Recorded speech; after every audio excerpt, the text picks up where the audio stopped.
আসসালামু আলাইকুম, আমি সঞ্জিদা সঞ্জু। আমরা শিখব চ্যানেলের পক্ষ থেকে স্বাগতম জানিয়ে শুরু করছি আমাদের আজকের পর্ব।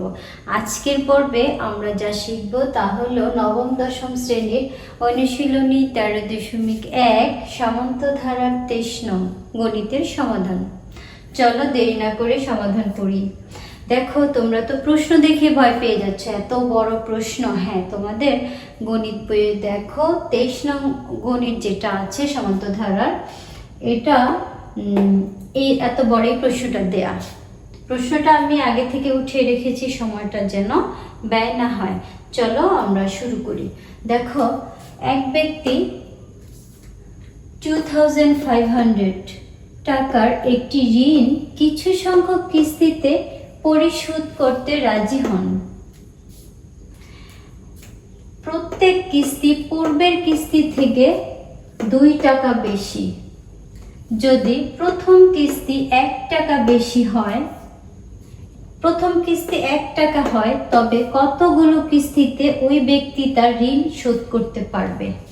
দেখো বন্ধুরা, প্রশ্নটা একটু কথার প্যাচ আছে। দেখো, এক ব্যক্তি কত 2500 টাকার একটি ঋণ নিয়েছে। ঋণ বলতে সেটা হয়তো কোনো সমবায় সমিতি হতে পারে, কোনো ব্যাংক হতে পারে, এনিহাউ সে ঋণ নিয়েছে।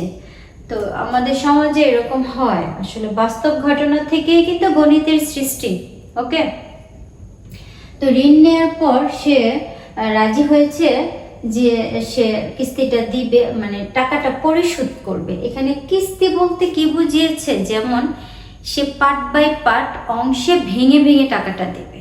ওকে, সে এই টাকাটা দেবে কিন্তু একসঙ্গে না, কিছু অংশে ভাগ করে নিয়েছে, আর ওরই নাম কিস্তি। মানে একটা পরিমাণে সে নির্ধারিত করে সে দিয়ে নিবে, কিন্তু কিছু শর্ত দিয়েছে। কি দেখো, প্রত্যেক কিস্তি পূর্বের কিস্তি থেকে 2 টাকা বেশি। অর্থাৎ সে যদি আজকে 1 টাকা দেয়, অর্থাৎ পরবর্তীতে যে টাকাটা দিবে তার সাথে 2 টাকা যোগ হবে। অর্থাৎ প্রথম দিন তুমি যদি 1 টাকা দাও, ধরো তুমি আবার 1 মাস পরে দিবা, ওইটার সাথে আরো 2 টাকা যোগ করবা। তারপর ওই যে 1 মাস পরে কিস্তি দিয়েছ, ওইখানে তুমি কত হয়েছে 3, ওই 3-এর সাথে তোমার আরো যোগ হবে 2, অর্থাৎ কত হয়েছে 5। আবার ওই 5-এর সাথে আরো 2 যোগ হবে। এরকম করে একটা ধারাবাহিকতায় চলবে, এটাই তোমাকে বোঝানোর চেষ্টা করেছিল। তবে একটা ক্লু দিয়েছে, সেটা কি দেখো, এটা হলো এই যে দেখো, প্রথম কিস্তি 1 টাকা। এখানে বেস্ট একটা ক্লু হলো প্রথম কিস্তি তো 1 টাকা। এটা তো মানে আমাদের জন্য একটা প্লাস পয়েন্ট যে প্রথম কিস্তি 1 টাকাটা আমাকে দিয়ে দিয়েছে। তো চলো আমরা গণিতের সমাধানটা দেখে নিই। হ্যাঁ, এসব এখানে আমাদের তো কোনো ধারা দেয়া নেই, আছে নেই। আমরা এখন ধারাটা তৈরি করব কিভাবে? চলো, এখানে ধারাটা তৈরি করতে আমাকে এটার সাহায্য লাগবে। যেমন প্রথম কিস্তিতে 1 টাকা দেওয়া আছে। হ্যাঁ,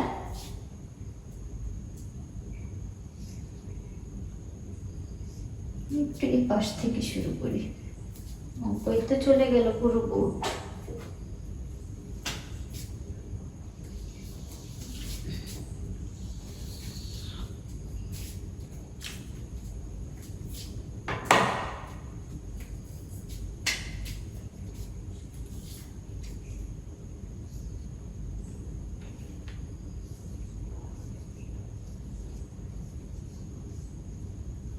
দেয়া আছে, যা দেয়া আছে এখানে তাই। হ্যাঁ, প্রথম এখানে লিখবো যা দেয়া আছে, যে প্রথম কিস্তি কত,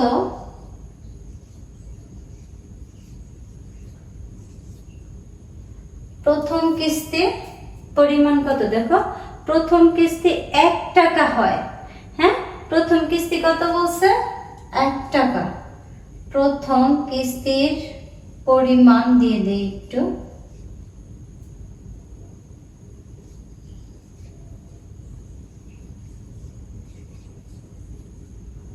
কত বলেছে 1 টাকা। তাহলে দ্বিতীয় কিস্তিটা কত হবে বন্ধুরা? দ্বিতীয় কিস্তির পরিমাণটা হবে 1 প্লাস 2। কেন? কারণ 2 টাকা বেশি বলছে। প্রথম থেকে এই যে পূর্বের কিস্তি থেকে পরের যে কিস্তিটা, যে পূর্বের কিস্তি থেকে 2 টাকা বেশি হবে। হ্যাঁ, প্রত্যেক কিস্তি তার পরবর্তী যে কিস্তিটা সেটা 2 টাকা বেশি হবে। সো এটা দাঁড়ালো কত? 3। ওকে, এখানে 1, এখানে 3। তৃতীয় কিস্তিটা কত হবে বন্ধুরা? তৃতীয়টা কত হবে? এই যে 3 তার সাথে অ্যাড করে 2 হয়ে গেল 5। এবার চতুর্থ যে কিস্তিটা, এটা কত হবে? চতুর্থ কিস্তিটা হবে 5 প্লাস 2। অর্থাৎ যেহেতু এখানে বলা আছে 2 টাকা বেশি, আমি 2 টাকা বেশি নিয়ে নিচ্ছি। এখন বন্ধুরা একটু খেয়াল করলে দেখতে পারবে,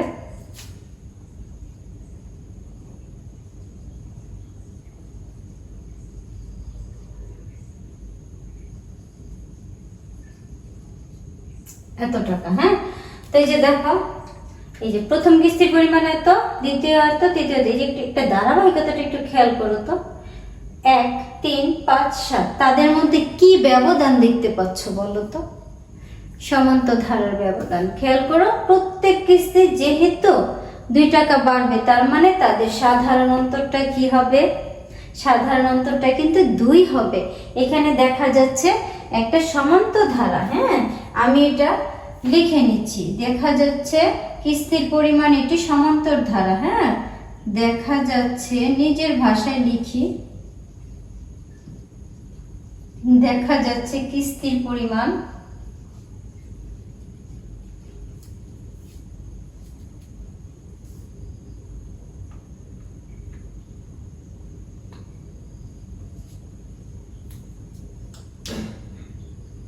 দেখো, দেখা যাচ্ছে কিস্তির যে পরিমাণটা সেটা কি হবে?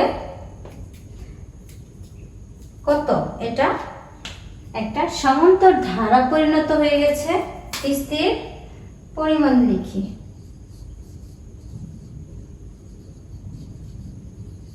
একটি সমান্তর ধারা।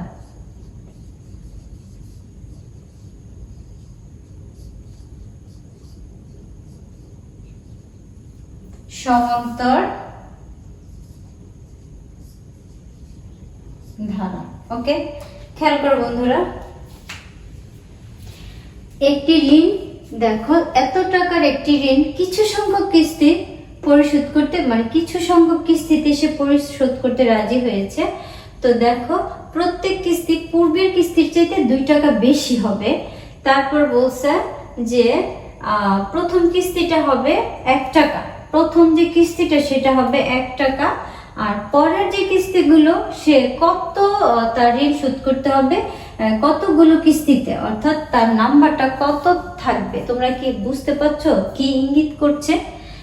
n, মানে n এর যে মানটা সেটা বের করতে যাচ্ছে। অর্থাৎ আমাদের ধারার অধ্যায়ে কিন্তু n এর মান বের করতে হয়। সমষ্টির n থাকে, n তম পদের n থাকে, ওই যে সংখ্যা, সেই সংখ্যাটা বের করার জন্য এই যে এত কিছু বলছে। অর্থাৎ এখানে আমি প্রথম কিস্তির যে পরিমাণটা এটা লিখলাম, তারপরে দ্বিতীয়টা, তারপর তৃতীয়টা লিখলাম। লেখার পরে দেখা যাচ্ছে এই যে পার্থক্যটা, এটা একটা সমান্তর ধারা পরিণত হয়ে গেছে, তাই আমি একটা সমান্তর ধারা দিয়ে নিয়েছি। সো এখন আমি ধারাটা এখানে একটু লিখে নিচ্ছি। হ্যাঁ, এখানে সুতরাং ধারাটা কি হবে বন্ধুরা?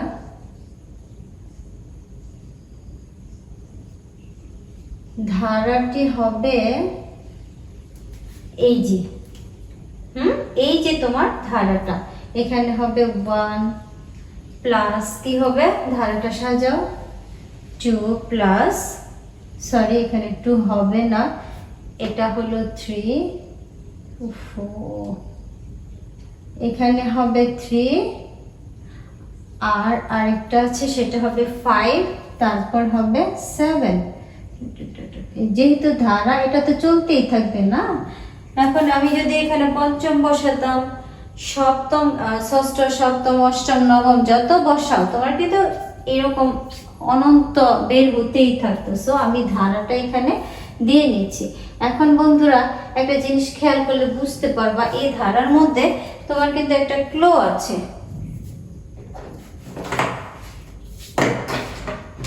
সেই ক্লোটা কি দেখো তো, সেই ক্লোটা হলো এই যে দেখো তার মোট কিস্তির পরিমাণটা, এক ব্যক্তি এত টাকা ঋণ নিয়েছিল, হ্যাঁ এটাই কিন্তু তার সমষ্টি। হ্যাঁ এই যে যেহেতু এটা সমষ্টি দিয়ে দিয়েছে, এটা কিন্তু তার সমষ্টি। হ্যাঁ তো আমরা এখান থেকে কি করব, তার সমষ্টিটা সমান সমান এটা দিয়ে দিব। ওকে, ধারাটা এটা না, তাহলে আমরা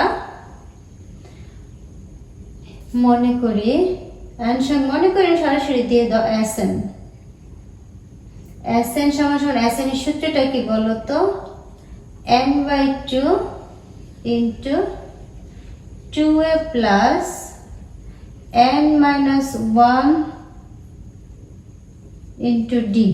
ওকে, এটা কি আমার মোট টাকার পরিমাণ।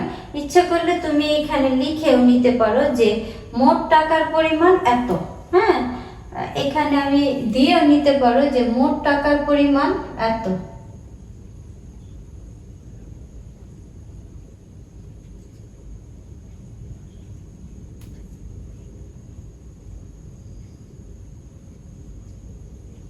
মোট টাকার পরিমাণ কত, এত। ইচ্ছা হলে দিবা, আর না হয় দেওয়ার কোনো প্রয়োজন নেই, ওর দেখতে সমস্যা হচ্ছে তাই এটা লিখে নিলাম। হ্যাঁ তাহলে এটা তো আমার মোট টাকাটা, তো এটাও তো তার মোট টাকার পরিমাণ। ওকে, এটাও তো একটা সমষ্টি, তাহলে আমরা কি লিখতে পারি না SN সমান এটা। তো আমি এটাকে এখানে লিখে দিচ্ছি, ওই যে সমষ্টি, আমরা যে সমষ্টির অঙ্ক করি সেম কিন্তু এটা সমষ্টি, অর্থাৎ এখানে সমষ্টি সমান এত। এখানে কিন্তু বলা আছে এক ব্যক্তি এত টাকা নিয়েছিল কিছু সংখ্যক কিস্তিতে পরিশোধ করবে বলে। তো এই যে এখন এই সমষ্টি দ্বারা আমরা n এর মানটা বের করে ফেলবো। এই সূত্রের দ্বারা কিন্তু আমরা n এর মানটা এখনই বের করতে পারবো। চলো, n এর মান তো আমরা জানি না, জানি না, তো এটা আমরা এইটুকু লিখে রাখবো। দেখো এখানে 2a এর মান কি তুমি জানো? অবশ্যই জানো, যেহেতু এটা ধারাটা প্রথম পদ, এটা তোমরা এটা উল্লেখ করতে পারো যে প্রথম পদ এত। আমি ডিটেলস লিখছি না, তোমরা নিজেরা একটু লিখে নিলে ভালো হয় যে প্রথম পদ এত, সাধারণ অন্তর এত দিলে সুন্দর হয়। আমি পাশে ইন্ডিকেট করে দিচ্ছি। হ্যাঁ দেখাও তো যাবে না, আবার প্রশ্ন বোর্ড মোছামুছির কাজ লাগবে। আচ্ছা যাই হোক, আমি পরে লিখে দিচ্ছি।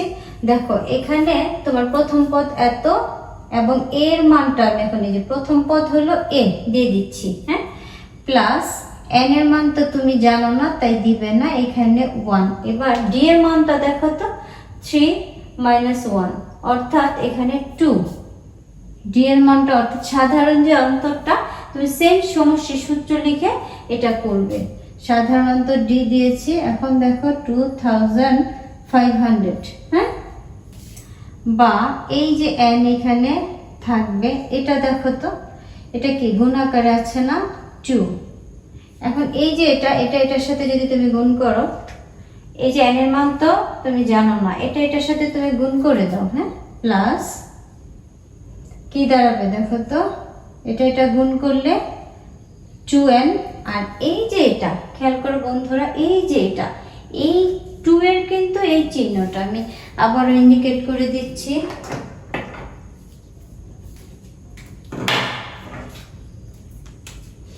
এই যে এটা কিন্তু এই যে চিহ্নটা এটা কিন্তু 2 এর। হ্যাঁ সো এই যে 2 কিন্তু আছে এখানে প্লাসে 1 মাইনাসে, তার মানে প্লাসে মাইনাসে মাইনাস, এই হলো 2। এবার দেখো এত, ক্লিয়ার? এবার দেখো আমি কি করছি, এইটা দেখো এখানে প্লাসের একটা 2 আছে, মাইনাসের একটা 2 আছে, আমরা কি কেটে দিতে পারি না? অবভিয়াসলি পারি। এখানে 2n থাকছে, তোমার হাতে কি থাকছে? 2n। ওকে এবার এসো, আর এই পাশে কি থাকছে? এত। ক্লিয়ার? এবার দেখো তো এখানে আমি কি করতে পারি, এগুলো তুমি বা ব্যবহার করতে পারো। দেখো এখান থেকে এইটা, যেমন এটাকে লাল কালি দিয়ে কাটি, এটা আর এটা যেমন উপরে আছে এটা গুণ আকারে, এটা ভাগ আকারে নিচে আছে, তুমি কেটে দিতে পারো। বা এখানে কি আছে n স্কয়ার, এটা n আমি আলাদা করে লিখছি, এখানে n পেয়েছো আর n পেয়েছো, আর এখানে পেয়েছো কত, কালি হালকা হয়ে গেছে। দেখো 2500। আচ্ছা, বা এইখানে দেখো n স্কয়ার, হ্যাঁ এটা যে n ইন্টু n, তার মানে কি n স্কয়ার পেলাম আমরা, হ্যাঁ ইকুয়াল এখানে কত এত। এখন একটা জিনিস দেখো তো, এটা তোমাকে কি করতে বলছে, হ্যাঁ n রেখে এই যে স্কয়ার আছে রুট করে দাও, n এর মান বেড়ে যাবে, একে যদি তুমি রুট করো কি বের হবে বলো তো? রুট করলে আমরা n এর মানটা কি পাবো, আমি এই পাশে লিখে দিচ্ছি। দেখো n এর মানটা তুমি পেয়ে যাবে, দেখে নাও,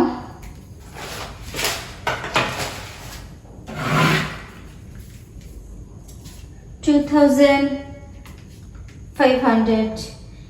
আমি এটাকে কি করব, যদি আমি রুট করি 50, ওকে এটার মানটা কত বের হচ্ছে, n এর মানটা 50 বের হচ্ছে, ওকে। এবার দেখো এখন তোমাকে কি বলা হয়েছে, বলা হয়েছে যে ঋণটা তুমি কত সংখ্যক কিস্তিতে পরিশোধ করতে পারবে। একবার ভালো করে প্রশ্নটা পড়ো, এক ব্যক্তি 2500 টাকার একটি ঋণ কিছু সংখ্যক কিস্তিতে পরিশোধ করতে রাজি হয়। প্রত্যেক কিস্তি পূর্বের কিস্তি থেকে 2 টাকা বেশি। যদি প্রথম কিস্তি 1 টাকা হয় তবে কতগুলো কিস্তিতে সে ঋণ পরিশোধ করতে পারবে? এই যে এতগুলো কিস্তিতে সে ঋণ পরিশোধ করতে পারবে, অর্থাৎ সে 50টা কিস্তিতে তার ঋণ পরিশোধ করতে পারবে। Okay clear? এই যে দেখো, এই যে তোমরা একটা ধারা পেয়েছো, তোমরা এখানে আমি এই এক জায়গায় করার জন্য আমি এখানে কিছু কিছু কথা লিখিনি। আগের অঙ্কগুলো দেখলে বুঝতে পারবা যে এখানে কি লিখতে হচ্ছে, হ্যাঁ কি লিখতে হয়। তোমরা এখানে ওই যে ডি, সাধারণ অন্তর, এগুলো এইভাবে যদি ইচ্ছে হয় আমি লাল কালি দিয়ে লিখে দিচ্ছি।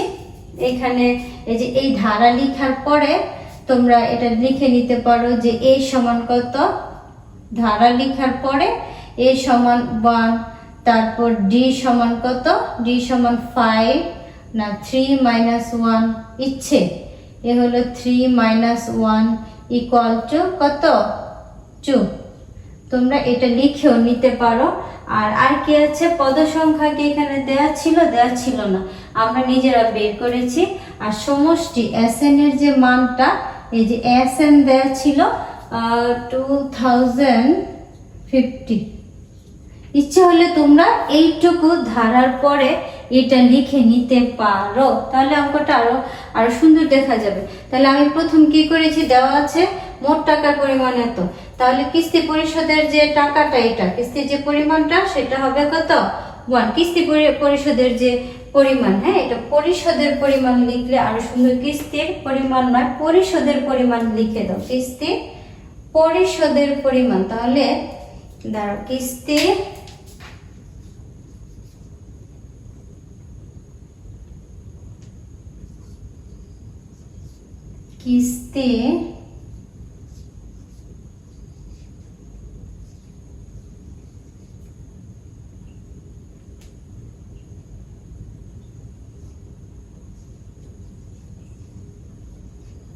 পরিশোধের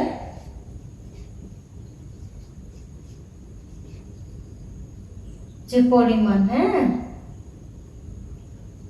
ওকে। দেখো এখানে কিস্তি পরিশোধের পরিমাণ 1, তারপর প্রথম কিস্তিতে 1 টাকা হলে দ্বিতীয় কিস্তিতে সে বলেছে যে 2 টাকা বেশি, তাই আমি 2 যোগ করেছি। তৃতীয় কিস্তিতে বলেছে 2 টাকা আরো বেশি, তাহলে এটার সাথে আরো 2 যোগ করে 5 পেয়েছি। তারপরে চতুর্থ কিস্তিতে এটার সাথে আরো 2 প্লাস করে 7 পেয়েছি। তাহলে দেখা যাচ্ছে যে এখানে একটা সমান্তর ধারা পেয়েছি, হ্যাঁ যার প্রথম পদ a, এই যে ধারাটা হলো এটা, যার প্রথম পদ a আর সাধারণ অন্তর হলো 3 - 2 সেম ধারার অঙ্কের একটা সমষ্টির রূপ। এখন ধারাটা পেয়ে গেছি, এখন সমষ্টি নির্ণয় করতে সমস্যা কি? ডি এর মান দেওয়া আছে এত, 3 - 1 2 পেয়েছি, আর এস এন বলতে বোঝানো হয়েছে এই যে সমষ্টিটা। ক্লিয়ার? এখন শুধুমাত্র সমষ্টির সূত্র লিখেছি, আমার সলিউশন হয়ে গিয়েছে। ওকে, এখন আমরা শেষ পর্যন্ত কি পেলাম বলো তো? আমরা এন এর মান পেয়েছি 50। হ্যাঁ, তাহলে এই যে বলছে সে কতগুলো কিস্তিতে, এই যে কতগুলো কিস্তি, হ্যাঁ হ্যাঁ এটা কত, এই যে কতগুলো কিস্তি, এখানে কি হবে বলো তো? 50। এই 50 কিস্তিতে ওই ব্যক্তি তার ঋণ পরিশোধ করতে পারবে। ওকে, এই অঙ্কের মধ্য দিয়ে আমাদের আজকের পর্ব সমাপ্ত হয়েছে। হ্যাঁ, কোথাও যদি কোনো লাইন বুঝতে না পারো কাইন্ডলি আমাকে কমেন্ট করে জানাবে, আমি আবার ভালো করে আরো সুন্দর করে বোঝানোর চেষ্টা করব। ওকে বন্ধুরা, ভালো থেকো। আর আমাকে, আমার ভিডিওটা যদি তোমাদের ভালো লেগে থাকে, লাইক, কমেন্ট, শেয়ার আর সাবস্ক্রাইব করে আমাকে এগিয়ে নিয়ে যেও। ওকে বন্ধুরা, আল্লাহ হাফেজ।